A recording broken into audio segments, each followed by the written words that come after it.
مروان تو اس کا الگ ہی مسئلہ تھا.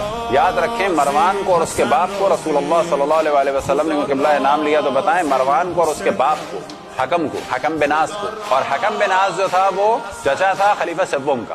رسول اللہ نے مروان کو اور اس کے باپ کو مدینے سے نکال دیا تھا اور کہا تھا ان کو دوبارہ داخل نہیں ہونا. خلیفہ اول کی جرت نہیں ہوئی ان دونوں کو دوبارہ واپس بلانے کی، کیونکہ پبلک میں بہت زیادہ ان کے خلاف نفرت تھی. خلیفہ دوم کی بھی جرت نہیں ہوئی جبکہ انہوں نے بہت سارے نئے کام کیے، کیونکہ خلیفہ سوم کا چچا زاد بھائی تھا. اس ملعون کو بلایا، نہ فقط یہ کہ بلایا بلکہ گورنر تک بنایا. یہ جو مروان مسلط ہوا مسلمانوں کے اوپر، اس کو مسلط کرنے والا کوئی اور نہیں تھا، خلیفہ سوم تھے.